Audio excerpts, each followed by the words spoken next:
What would happen if 95% of the world's men vanished in a single instant? Governments collapse, economies freeze, and humanity itself hangs by a thread. Open your imagination, because this scenario is far more terrifying and far more surprising than fiction. Open your imagination, because this scenario is far more terrifying and far more surprising than fiction. A global event where only 5% of men remain alive.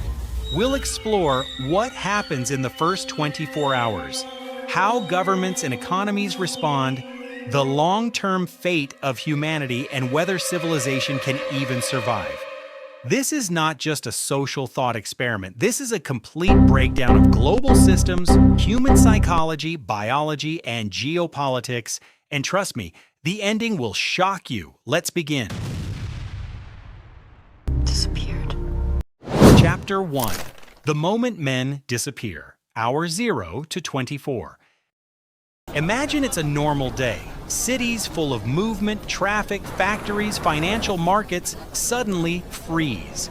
Then it happens. 95% of men vanish in an instant. That means over 3.7 billion people disappear. Nearly every government leader disappears. Most armies instantly lose the majority of their forces. Police forces shrink by 80 to 90%, 70% of pilots, drivers, sailors, engineers, and machine operators disappear. Entire industries collapse in seconds. Silence covers cities. Roads become chaotic. Airplanes fall from the sky. Power stations are left unmanned. The world's emotional shock turns into global panic.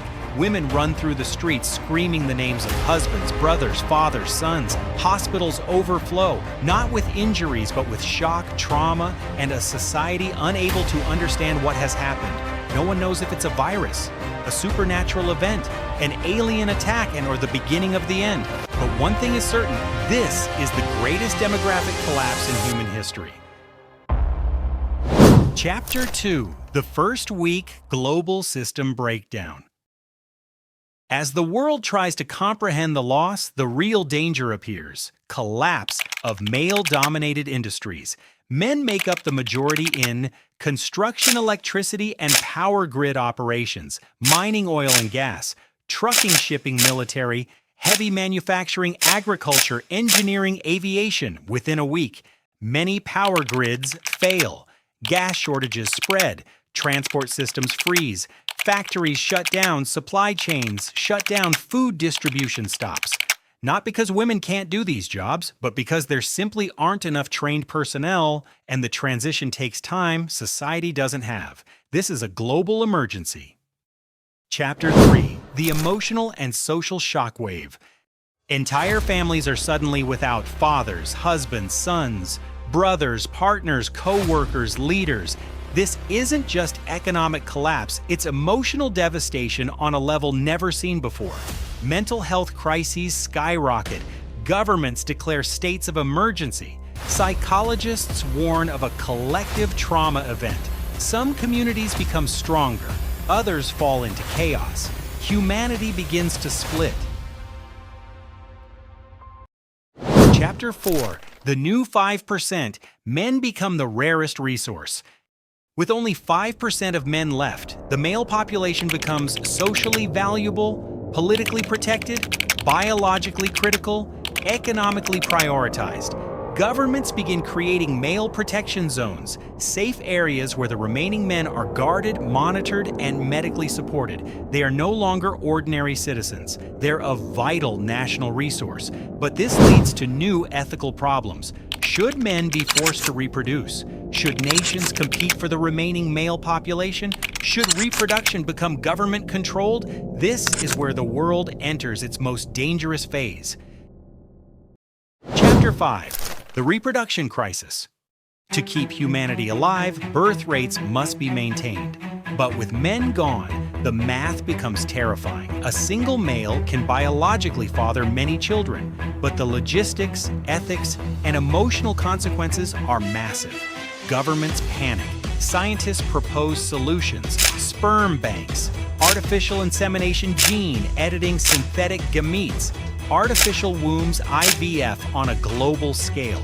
But there's a problem. Most existing sperm banks hold only a few million samples. Now we need tens of billions. Countries with no stored sperm face extinction within generations. A new kind of conflict begins. The sperm wars, not fought with weapons, but with genetics.